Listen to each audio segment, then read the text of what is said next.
All right, fantastic. Well, welcome everybody to our Ask Light Learning Design July monthly webinar. Today we have Seb Diani with us again in part two. I'll go delve in Seb's presentation shortly, but welcome. Just a reminder that we do have our Ask Light 2024 conference at the University of Melbourne later this year in December, the first week of December, fully hybrid. Please do feel free to look at going to the website and looking at the types of presentations and themes that's being presented there. So all our webinars are recorded and uploaded to our Askalite YouTube channel as well and disseminated widely.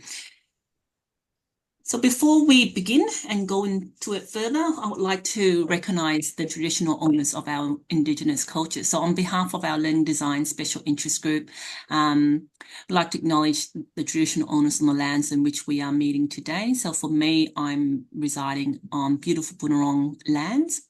I pay my respects to elders past and present, and obviously extend that to those emerging and those who are of Aboriginal and Torres Strait Islander as well.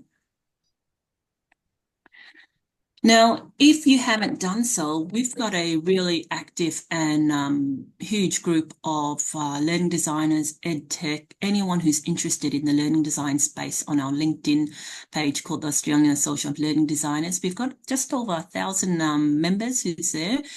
So it's a place where you can connect with like-minded individuals, collaborate. We publish events, activities. Anyone can publish, insights regarding their research, share their SOTL, their practices, review materials. And we also, a lot of people on the site also post job opportunities as well. So please do feel free to take out your phone and use the QR code, go to LinkedIn and join our group as well. So please feel free to do that.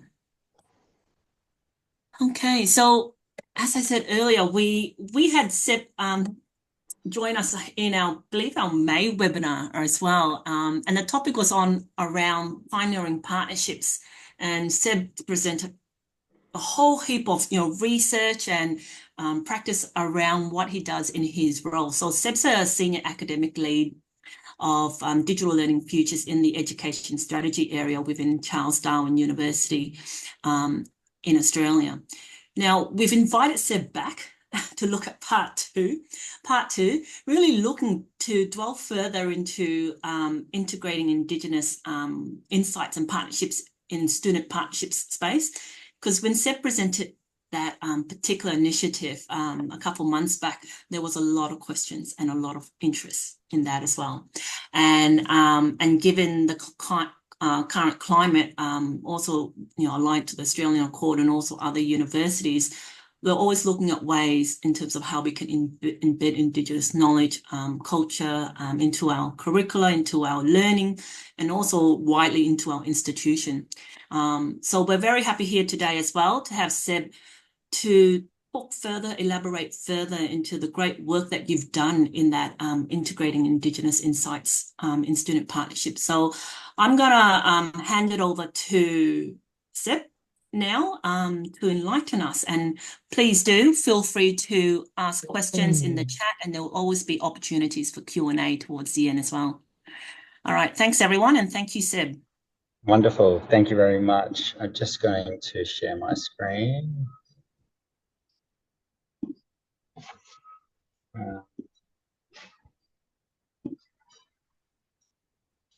Can you see the screen in front of me? Yes. Great. And then hopefully I'm positioned somewhere in the screen. Yep. Yeah, great. Wonderful. Thank you, everybody, and welcome. What a great introduction, Leanne. I really do appreciate it. And I'm very lucky and fortunate to have Leanne and Kashmir here for your support and your promotion of Askalite 6. So I really do appreciate it. And thank you all for coming as well, Kate, Rianne, Hugh. I know it's a small group, Stephen, Matthew. I do appreciate you all being here. Wonderful. So yes, today we'll be talking about embedding First Nations knowledges within the curriculum. And I'd like to acknowledge that the land that I meet on is the traditional lands of the Larrakia people, and I respect Indigenous elders, past, present, and emerging, but also Indigenous peoples from around the lands that we work, teach, and live on. And I just wanted to add that sovereignty was never ceded on this land, and this was always will and always will be Aboriginal land. Thanks, guys.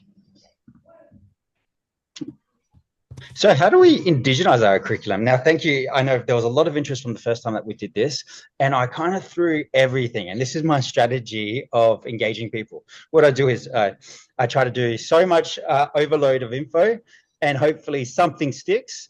And if it doesn't stick, people are like, oh, wow, that's interesting. Can you send me those slides?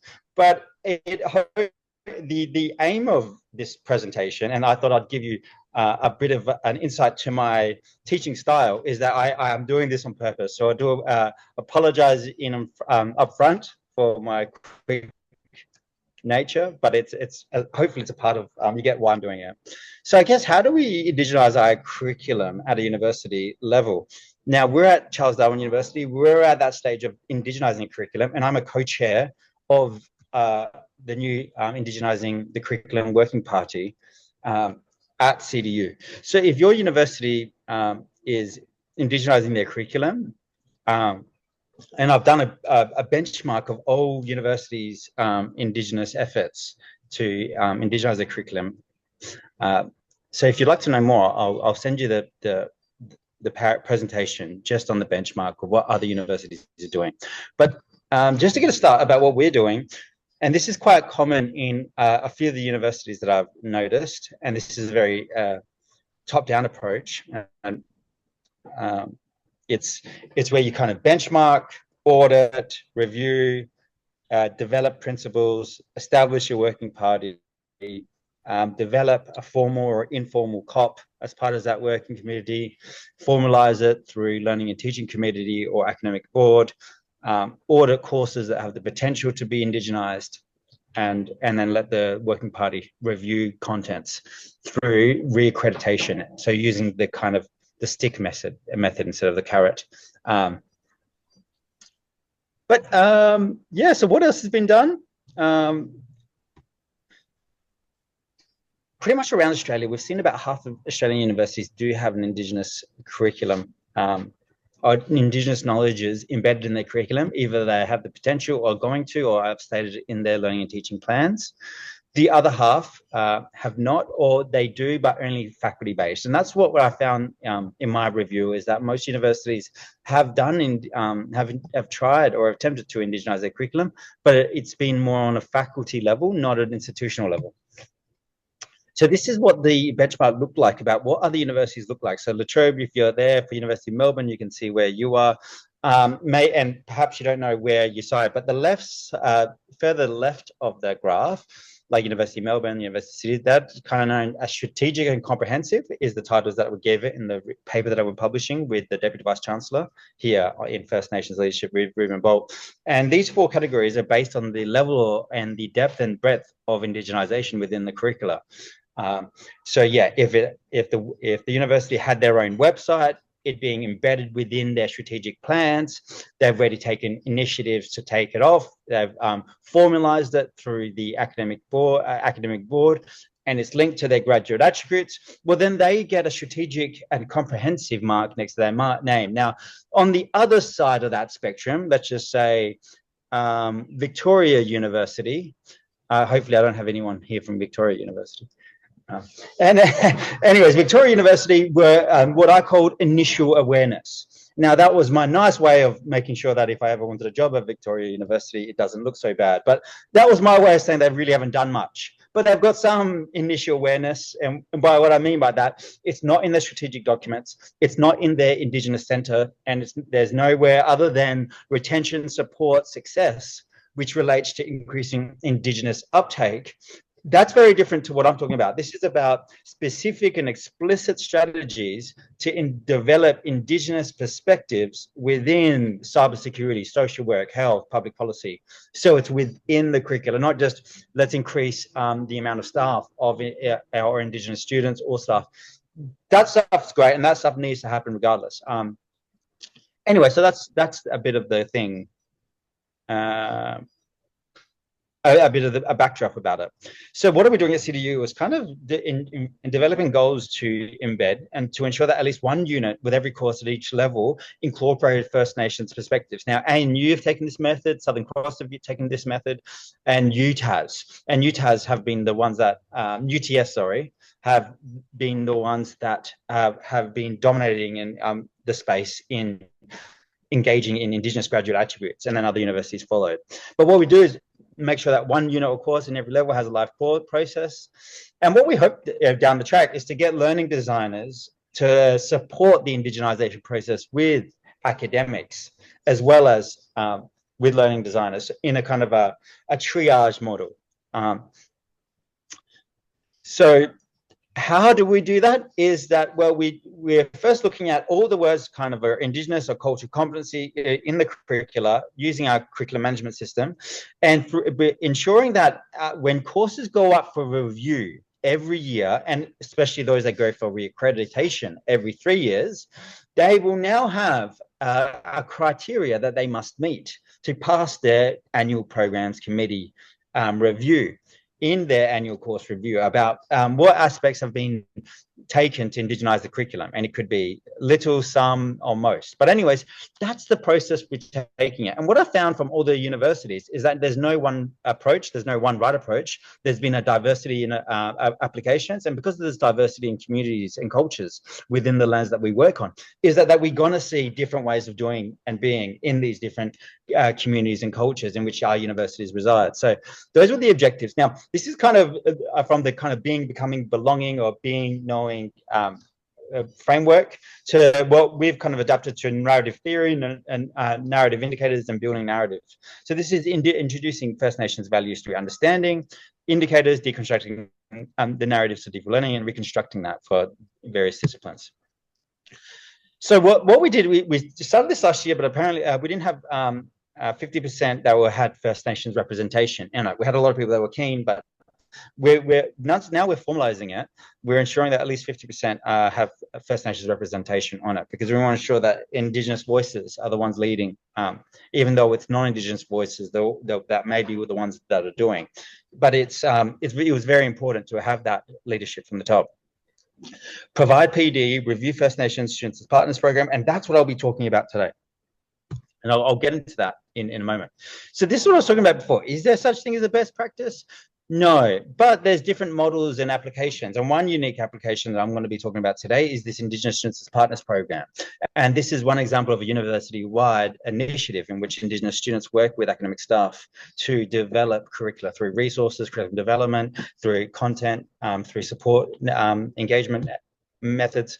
So which universities currently have a Students as Partners program? I know Leanne was talking about the, La Trobe is very early on in that stage of their Students as Partners narrative as well. And for those universities that going, yeah, we're doing some Students as Partners stuff, but we're not there, or we'd like some tips, or please email me, hopefully I'll be able to help you, not just in the Indigenous space, but also in the Students as Partner space, which I publish. I try to publish at least once a year in this space.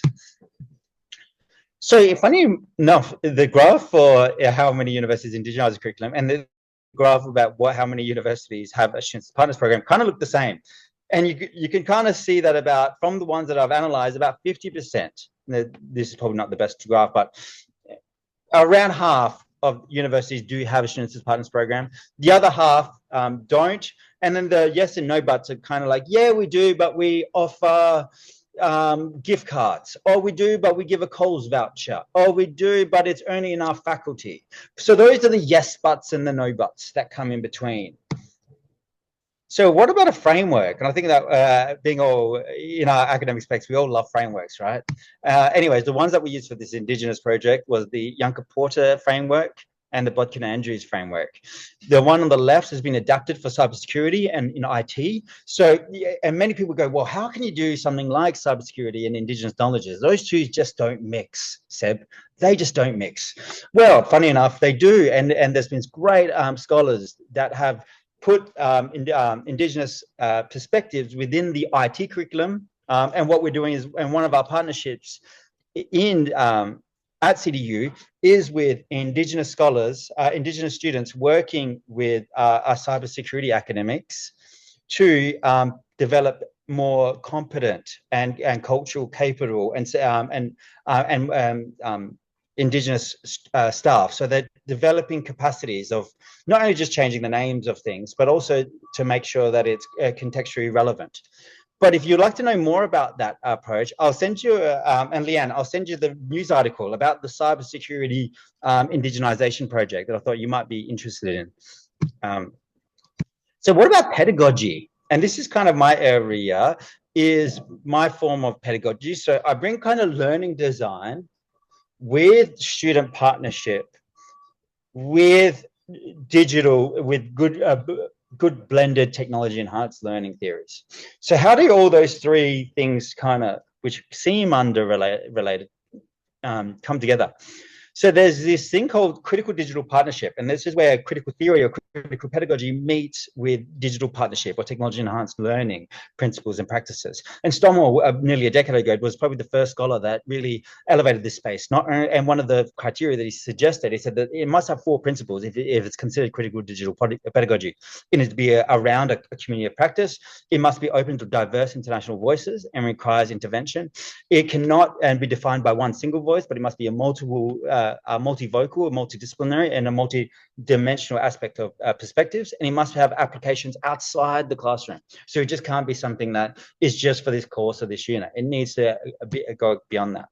So in 2023, I kind of developed a framework that I extended from my 2022 paper about how critical digital pedagogy, this kind of learning designers, how do learning designers work with student partners and academics together, and into this example, to indigenize the curriculum. So we kind of developed some principles, and these are coming early principles from Matthew about reciprocity, respect, and responsibility. And then we mixed that with those critical digital pedagogy principles that I just mentioned earlier, just in a slide before, open to diverse noises. And then from that, we kind of developed this kind of critical digital partnership from the pedagogy. So around compassion, connection, and courage. That is digitally enhanced, multicultural, multi-capable, multivocal, multidisciplinary, and multidimensional. So that's the methodology.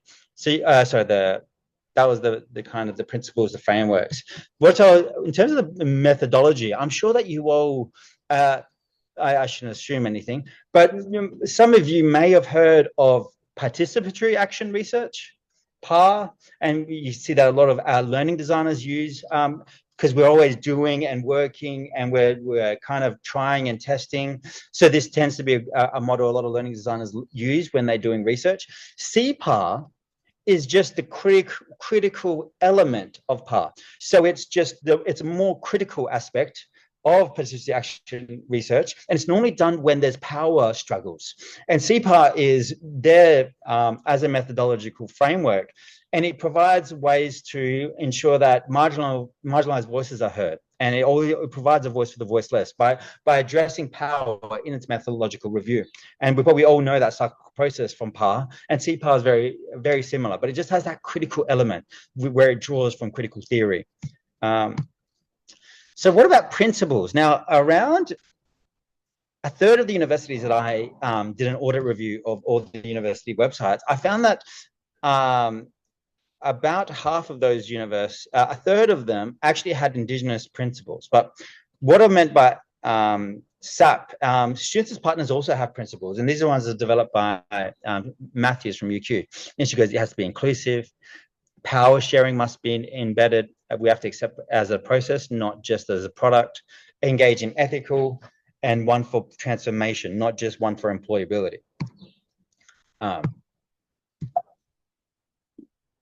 about Indigenous principles? So like I was saying, about a third of Australian universities do have Indigenous principles when they set out to indigenize their curriculum. They would say that, all right, we want to ensure that there's a strength-based approach, that there's a nuanced reflection of Indigenous realities, including recognizing the differences and diversities of Indigenous voices, both rural and urban, and understand the critical aspect of it, of cultural exclusion and unconscious bias, in that Indigenous voices are the primary sources of their own knowledges, cultures, and experiences. And that's when we went back and learned and gone, actually, we need 50% representation on this working group. And protected also promote Indigenous intellectual property. And you go, oh, what's Indigenous intellectual property then? Well, we all know kind of intellectual property. Well, maybe I shouldn't say, oh, I digress and I shouldn't assume here, but in terms of Indigenous intellectual property, is what we think about collective ownership and control, that to ensure that Indigenous people have the collective right to control, promote, and be remunerated for the work that they provide, especially those that are kind of tied in within data or within images or pictures or video. So it's to ensure that there's that recognition and that benefit of sharing of commercial benefits, but it also provides a deeper level of cultural respect, protocols and protection for sacred and secret knowledge. And it also elevates the need for consent and attribution and the aspects of connection to land and culture. So those are something that is actually not many universities do, is develop these kind of Indigenous Indigenous intellectual property principles. But probably the standout university that does do that is the University of Sydney in their business program, who develop Indigenous intellectual property principles. And even though they didn't develop a university-wide approach, their faculty in their business faculty developed this kind of approach to indigenizing the curriculum. They go, all right, you pick up this resource and anyone else from any other faculty can use it. And this is how we did it. And you can do it as well. So to just give you a quick update about what the Indigenous Partners Program looked like, it was rushed. We only had 6 weeks to do it, much like we all know how funding is involved. We're giving, there's 6 weeks to this, and 15 academics, around 18 Indigenous students were involved. And this picture is actually from ChatGPT, from DALL-E. But anyways, that's just a quote. I know we don't have time. But anyways, students got a lot of things out of it, not only just leadership and recognition and confidence, but also the ability to bring in Indigenous knowledge, but also worked as an internship, and it provided students with experience. For staff as well, they were then linked to the VC awards, to promotions, and to SOTL. And there's also probably another one, benefits for the university for indigenizing the curriculum, that I haven't done that. I haven't put that slide in, but there's also several benefits for the university to indigenize their curriculum as well. One of the aspects I think that we all know as learning designers is that check-ins are very important. I remember working with academics and things and much like student partnerships, it was really important that at least every fortnight that we met with the academics or the student partners to ensure that the project was in scope, still on time, and within scope to complete. So yeah, it was each student were given $2,000, and that provided a scholarship for about 80 hours of work. And some of the case studies that came out of it were from developing resources and material to developing student support programs, to developing appropriate terminology with the library. Now, this is what the email to staff kind of looked like. It was kind of like, I didn't have long to do this, so I'm like, hi, academic staff. For those that are interested, this is some of the purposes and themes that you could indigenize your curricula with your students. It could either be through the adoption of indigenization and resources, or the employability and work integrated learning. So I kind of have these two themes, and I provided some examples. So a lot of staff are like, well, can you tell me how this might look like? And so I tried my best to provide as many examples about what student partnership could look like for them. And then I provided one detailed example. I'm like, all right, this is one about embedding in digitally badged employability skills. This is what students would get out of it. This is what we'd need to do. They'll develop some H5P stuff with some cool 360 imaging. So that's kind of a detailed examples. So these are the other examples I sent in that email. I'll just let you read a couple off the screen. Here's some more.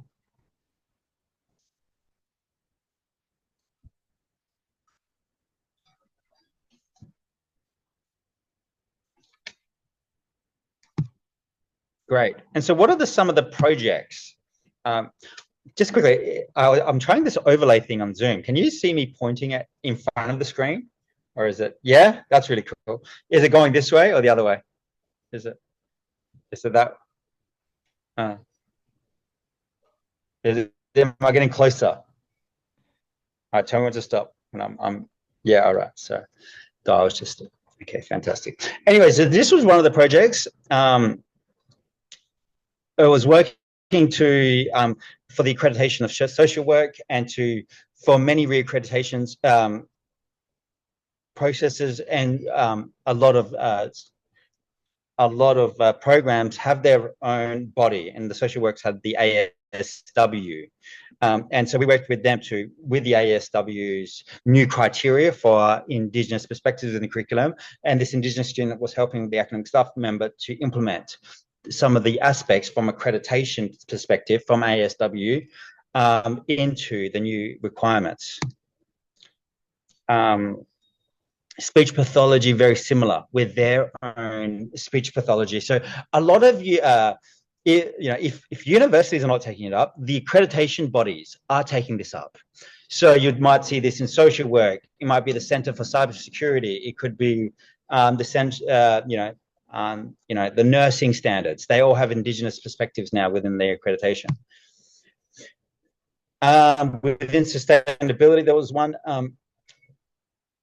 as well. Kat Kate is the other co-chair from that is running this working party, and I've been really learning a lot from Kat. She's also a leader in the Indigenous space. She works in engineering and IT, and kind of in that space where people would suggest and writes in that space where, oh no, you can't indigenize this. This is kind of impossible to indigenize.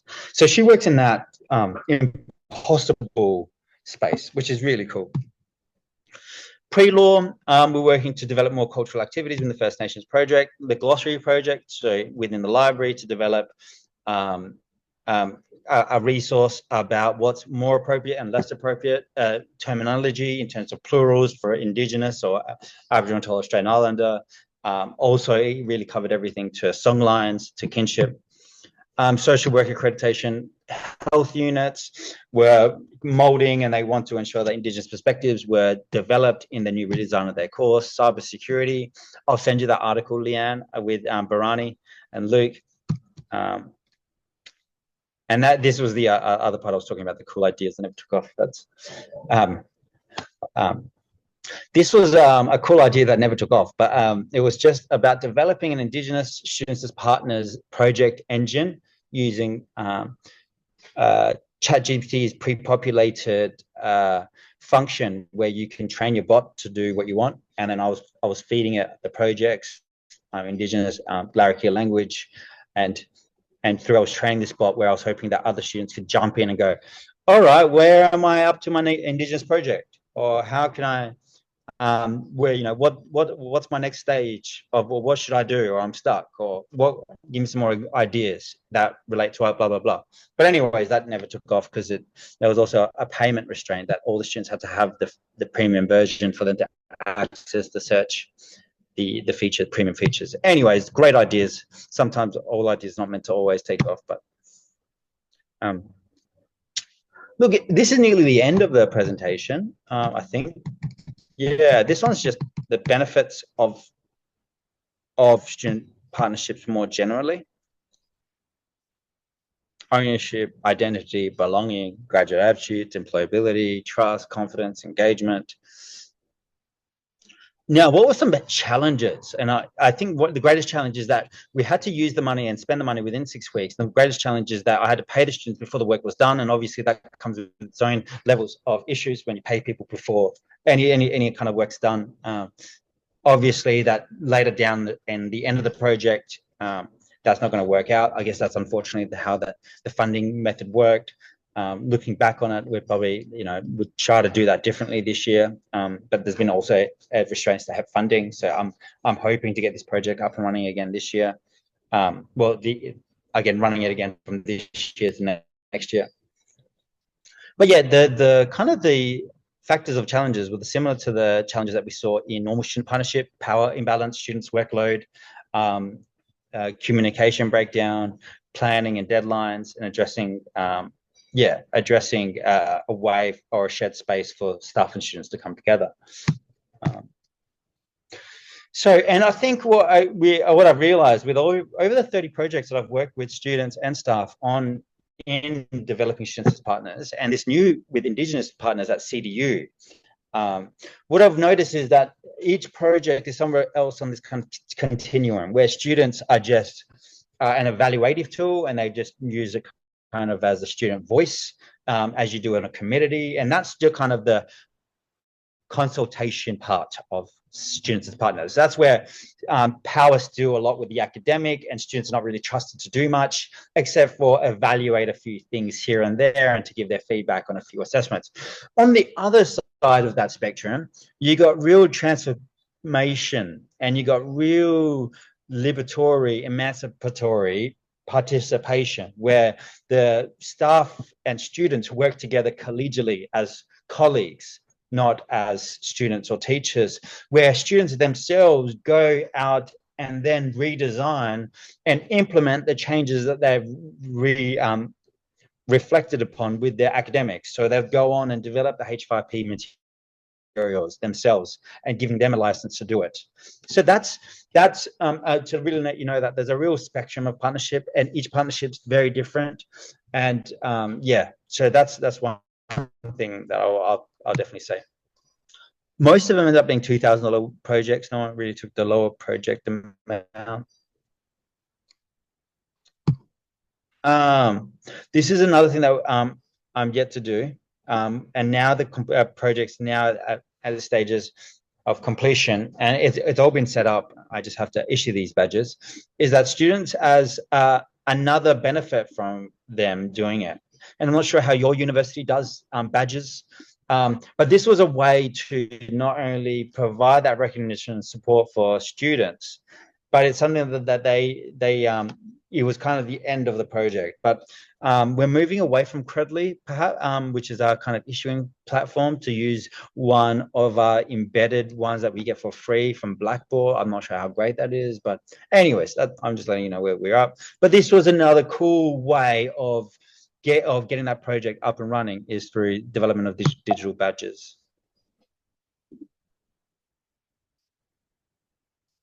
Yeah, cool.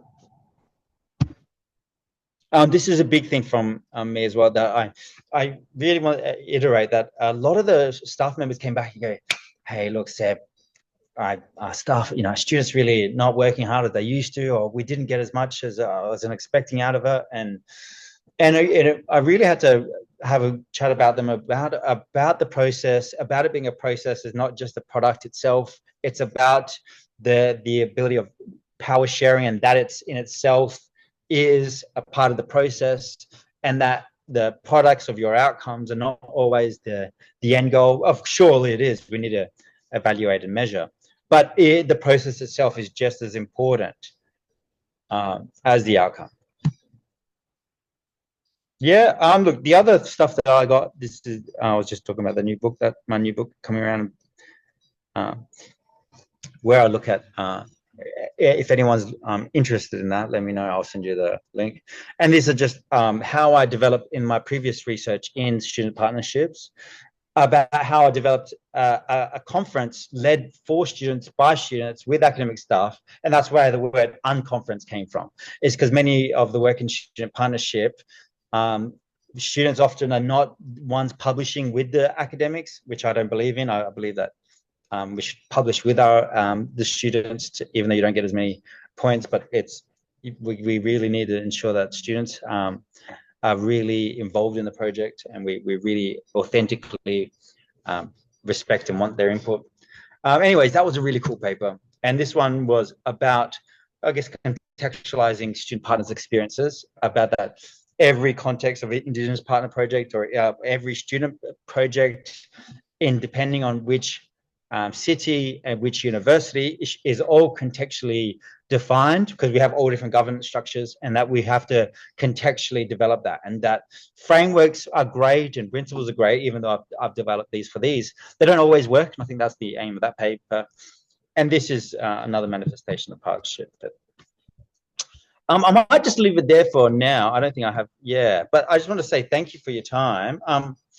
And yeah, I was just seeing if we wanted to leave any time for questions.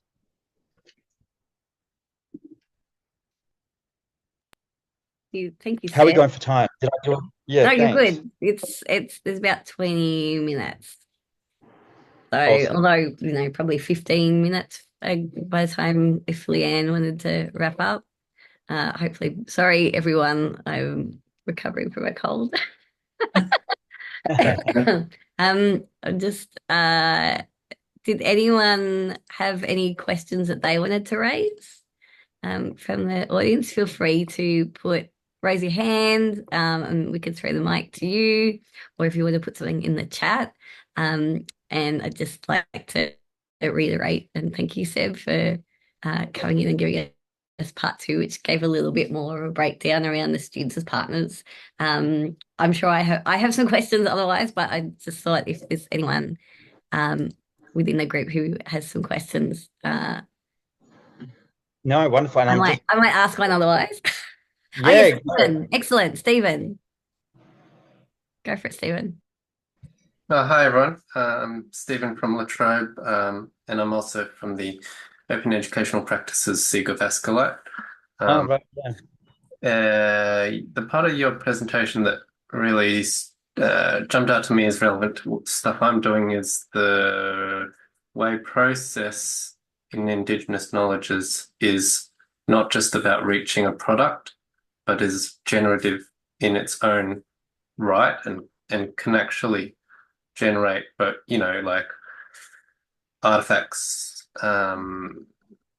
frameworks, or just very valuable things through itself. And so I've been working on a project to decolonize a first year health sciences textbook called Research and Evidence in Practice.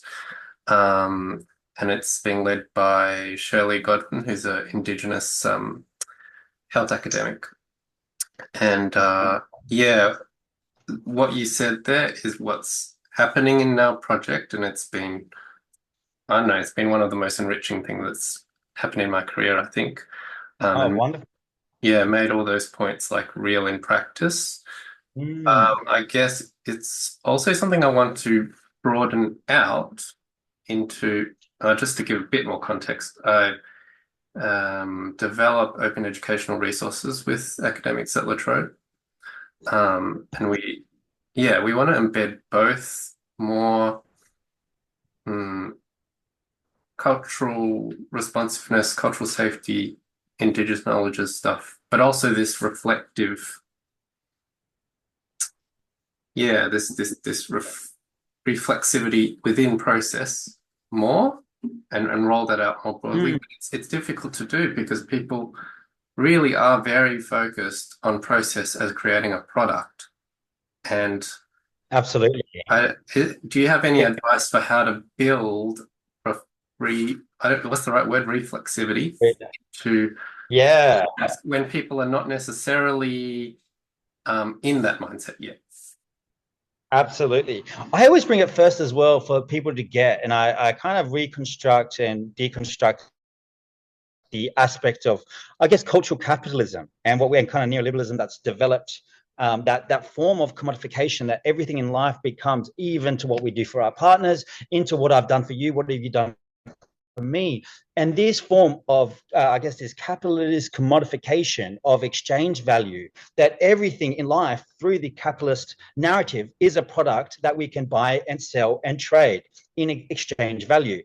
And so when I kind of do it as a cultural, but a class lens, then a race lens, before a race lens, that I go, actually, that this is a class struggle before it is a race struggle, because if we break down the aspects, I've got more in common, I'd say with a poor white man than I do a rich Persian man. Well, where my history comes from, and that's because of the class struggles of understanding that how capitalism has made us believe that we are only valued is from what we exchange. And once I go from that and break that down, that go, look, really, that forms of aggressive neoliberal capitalism has only happened the last 100 years, and then I'd go only the last 50 years is where it's been quite toxic, because we've been able to exchange value without developing more things. Old school classical capitalism would suggest that you develop more production value and more value, and you get greater innovation. But it's only through the development of now financial capital that we've seen the real degradation of not only our wages, but also there's been no development of no new production. And I guess those are the machineries of financial capital. But really good question. The decolonization part of the Indigenous project, and I kind of see it within the indigenization space, that there's the universities and spaces and places that go around the decolonization, and those they do it through the revitalization of Indigenous knowledges and languages and cultures in itself. And it's Nakata talks about this as a cultural interface, and I know some Indigenous scholars that really prefer one and don't really like the other, but I think both are important, but both are quite nuanced, and both aim to, I believe, are better applicable depending on the culture and the content of the curricula. So the decolonization curricula would be a lot easier for a cultural studies subject in history or in arts or society. But having said that, I guess going back to your original question about, I think your original question is like, I guess understanding the insights to this praxis of reflexivity, and it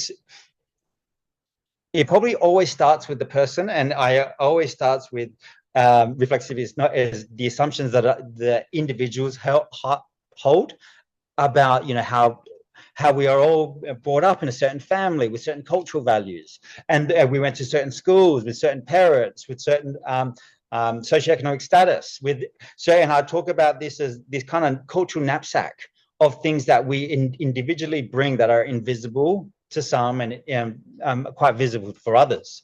And these cultural knapsacks of knowledge, as we change and we carry power, and what we do is we're exchanging this cultural knapsack with others for other forms of power and privilege, or forms of marginalization and dispossession. So that's another narrative that I think is important. But yeah, look, I've probably got more questions for you, Stephen, but your OER project sounds really interesting, to be honest. Could you tell me more about that as well, if you've got time? We don't, if you don't. Do we have time? Leanne, or? Look, we've got around 15 minutes. I'm just going to think, Kay, how many questions have you got? And I want to open the floor to other questions as well, just to give an opportunity. Seb and Stephen, you guys know each other. You guys can make the connection. And Stephen, I've got to catch up with you. You're from Latrobe, I'm from Latrobe as well. I know, yeah, we haven't had a chat for coffee as well, but certainly there's the connection there, Seb and Stephen as well. But just want to give an opportunity if there's any burning questions as well. Yeah, so I'm not sure if other people had questions. There were a couple of questions in the chat, but they were more around the SIG.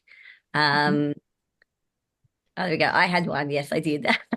Mine, and I put it in the chat already, but it was really, and you kind of touched on some of it. Like certainly you talked about, action research, participatory action research, and, other pedagogy, other methodologies. Sorry, I'm going to shut the door so that the noise, just to remove background noise. But just like when we're dealing with students as partners, and you talked a bit about like that process and just power dynamics. And I'm just wondering if you had any, I guess, specific strategies around how do you build, break down those power dynamics and build psychological safety, because otherwise, especially I'm thinking if students are in the space, particularly if they're with their own instructors, and I don't know if that was the case, but that creates, a very particular dynamic in that they may not feel safe to raise, issues. So it's sort of, if there's any particular strategies or particular things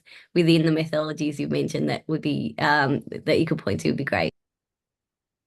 Absolutely. And if I could boil it down to one thing that was probably the most impactful to break down those barriers and this is through my own anecdotal evidence of doing this and seeing what worked and what didn't, is addressing power in and developing through an induction. So some universities do a student's part induction, some don't, some do it between the person, but it's to ensure that at least 15 minutes of the induction process was to discuss, and for groups to come in and discuss their own forms of power, what power looks like, how that can be addressed, and then academic staff members themselves have a moment to share that about, all right, how do we address these forms of power or privilege that will come about? So I think the greatest thing that I guess, power is invisible, and most people don't even know that or academics don't know that they have it, acknowledge it, or even believe that it's there. So that's the hardest thing. I think the first is making the invisible visible, made through awareness, and that comes through induction. And then the next stage is kind of some type of higher level cognitive process in the induction that gets them to think, reflect, and act on that power dynamic. So, what do you think some of the power dynamics are? How would you address those power dynamics? And developing an activity, a discussion activity around that. So I thought that has probably been the most critical. It hasn't always worked. But if there has been one thing I could say, Kate, that would be it. Awesome, thank you. Does anybody else have questions within the group? Please feel free to turn on your mic or put something in the chat. Oh, thanks, Hugh. I got the link. Thanks, Steve. I got it. Yep. Wonderful. Look, I've got a quick question, if I may, Seb, and you might have touched on it briefly. In terms of your preparation when you're working with students as partners, I know it was a quick 6-week turnaround time, but also your experience working with other students as partners. What type of induction, orientation, type of skill sets, capabilities have you provided to students who may or may not have had much experience, or may have had some experience, to actually look at getting the most value from them in terms of contribution to students partners program? So if you could elaborate on prepping them, like the type of work that you do to prep them and your experience in that space, that will be great. Yeah, no, thank you, Leanne. And maybe, and that's probably the greatest factor, is that students themselves, and it's a great question. You're like, how do you prep students for a partnership where even they feel uncomfortable? They may have been gone through high school and primary school here in Australia, or even through internationally, and a lot of their time at school was that, no, the teacher knows all the knowledge, I know nothing, and I'm here to, they can distill that knowledge onto me. So for many aspects as well, Leanne, it's hard for the students themselves to take on power, or even if they were effectively inducted, they had great strategies, there was open line of communications, they set things. So I guess to go back to your original question, I digress. How would you do it? I guess I was adding another problem, is that students don't know that power shift, but the power dynamics, and we have to address that for students themselves. But I think the clear things with the induction to make sure students are prepped is that within the induction program, ensure that you set up all the fortnightly meetings with the staff through an engagement activity with the students, going, all right, now students, get your whole semester up, look at your important dates. Academics, do the same. Now find out 3 or 4 times that you can meet in the next couple of months. That would work for both of you, or all of you. So developing a timeline and a schedule not only developed accountability, but it also provided a level of responsibility. And that really took out the next thing. And they go, all right, what kind of platform would you all like to use? Some people like email, some people like a Slack, some people like a team site. So if we can, just spend on the next 5 minutes on an activity of making sure that everyone has an agreed communication channel, which you'd use to upload resources, wherever we applied that. And you go, okay, we've got the communication done. We've got the when we're meeting down. Now I go, all right, let's set up some deliverables, but not calling it deliverables. I said, let's set up what are kind of something that you want to get out of the first meeting. And you go, all right, well, I want to go back and look at all the evaluations of the teachings from last year, look what students were saying, and I want to come back with some ideas about First Up, because I was a student and I want to come back and work with the learning designer on that.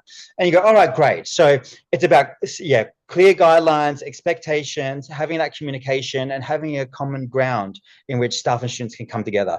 And those activities are really critical at induction, to set out, and even to give time and space and place for them to do it while they're in induction. So while we're here, set that time out. Yeah. Hopefully that answers a little bit. Yeah, very complex. Great question though, Leanne. Yeah, no, thanks for that. Because it also appears, like part of the induction or orientation is prepping them up, because maybe, you have some students who's really keen to be involved and wanting to contribute, but may not have been in a situation where they have been in a program where they're representing a body of students rather than themselves as individuals, etc. So it's just interested in terms of prepping them up. So one, they're building themselves, their capabilities. And I like how you mentioned earlier about, the opportunities for student as partners program and the values for students, rather than, having it as just an employability opportunity to develop that, but it's also a transformative opportunity as well. So I really like that as well, that transformative part, not just within the individual or within the program, but potentially making positive impacts outside as well. So, but yeah, there's certainly more opportunities for that. Well said, Leanne. And I think that's where, if you look at the students partners literature more generally, it tends to be divided in those two fields. So they don't see eye to eye, Leanne. So it's those that go, this is great for employability, student experience, student engagement. This is great for student voice, student governance, student commitments. So there seems to be a body of thought and skills around that, retention, engagement, success, the stars kind of stuff. But then there's, which I think is cooler and better, is this kind of not leftist, but think about it's the kind of the critical theorists that come into play, the critical pedagogues. They go, this is probably the greatest transformative entity that's happened to universities for the last 20 years. So in terms of students actually having a liberation, I'm a big believer that the greatest thing that's things that people can alleviate themselves is through an education that helps them see the forms of structural privilege and power that confines them and which they can cash in on, or which holds them down. So I think for students understanding that, and for having and it being a transformative voice in this other pocket, this critical leftist agenda about this being a new wave of where students finally have more than just an empty vessel to be poured into. I said that's a really cool leftist, not leftist, but a different field of thought that's coming from the literature. But yeah, that's it. Yeah, it is interesting. Look, thank you, Seb. Leanne, there's 5 minutes to go, so I'm just conscious that there may be some things that we want to spruik around the learning design SIG. And Keith's back.